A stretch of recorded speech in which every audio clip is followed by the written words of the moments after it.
Magandang araw po mga kaibigan. Muli si Lakay po ito ng Pinoy Trucker. Ang current location po natin is nandito po tayo sa Flying J, Postpol, Idaho, kung saan hinihintay po natin yung ating ACE manifest para sa pagtawid sa border crossing from US to Canada sa may Kingsgate, British Columbia. Bago ko po makalimutan, gusto ko munang i-shout out si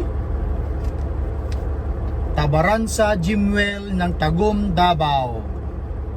Shout out sa iyo kaibigan, maraming salamat sa pagsubaybay ng ating video.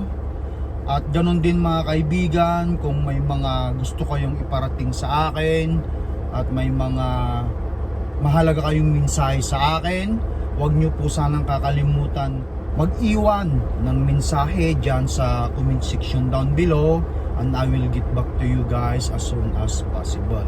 Marami rin po akong video vlog, video link dun sa may description down below na maaari nyo rin pong tignan, baka sakali pong makatulong po sa mga nagnanais makakuha ng truck driver's license nila, ganun din sa mga baguang truck driver. Ang mga video kong yan ay para po sa tracking, for sure, kahit papano makakakuha po kayo ng tip at mga idea.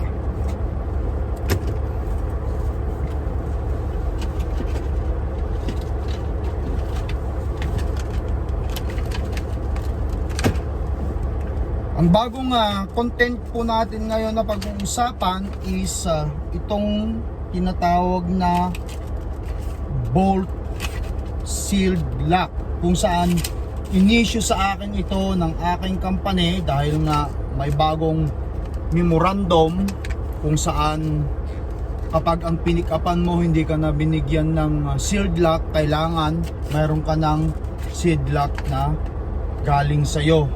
Kasi dahil nga sa sitwasyon ngayon at ayaw nila yung nakabukas lang na walang padlock yung iyong trailer dyan, kaya tuloy nagbigay sila ng ganito para maiwasan daw yung contamination, which is maganda naman, di ba? Ilabas ko para makita po natin.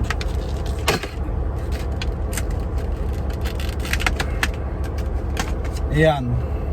Para sa mga kababayan nating mga truck driver dito sa US, Canada na hindi pa humihingi ng sealed sa inyong company, o humingi na kayo.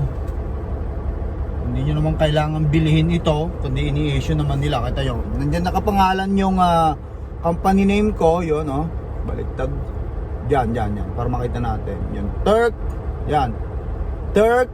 Tapos nandyan yung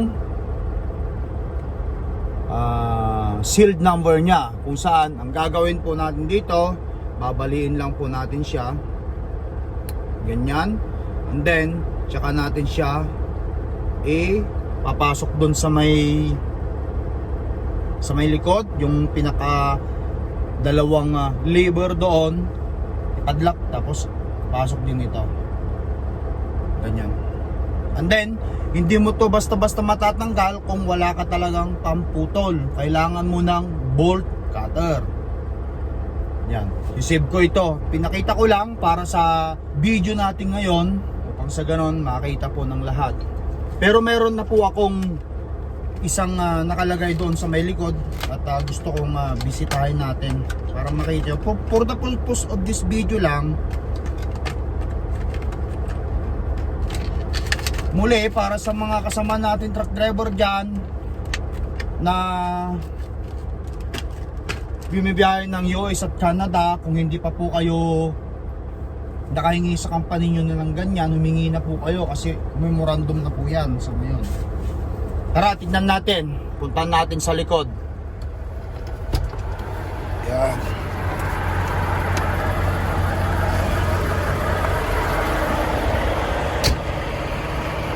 Doon tayo sa Flying J, Postpol, Idaho. Maya kapag ipinax na yung aking ACE manifest, kukunin ko na doon sa loob ng Flying J Station. Okay, set point is 45. Ang current temperature ng box is 42, which is perfect. Yan. Sitahin natin yung ating sealed lock na nilagay ko kagabi.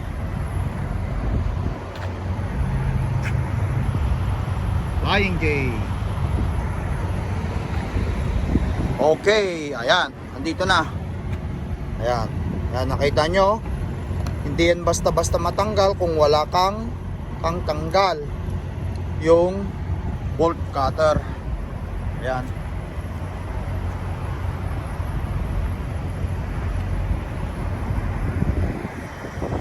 Ayan. Alright mga kaibigan, ayan po at naipakita ko po sa inyo yung aking sealed. At maraming salamat sa pagsubaybay nyo sa aking mga video vlog. Sana di po kayo magsasawa. Hanggang sa muli, sila kayo po ito ng Pinoy Trucker na nagsasabing habang may buhay, may pag-asa. Bye! Woohoo! Malamig! Natin, anong butas tayo dito? From jet pin 1, 2, 3. Nasa pangatlo tayo. Yan. Hindi natin isasama yun kasi hindi naman makakatras yung ating tandem doon. Hanggang dyan lang yun.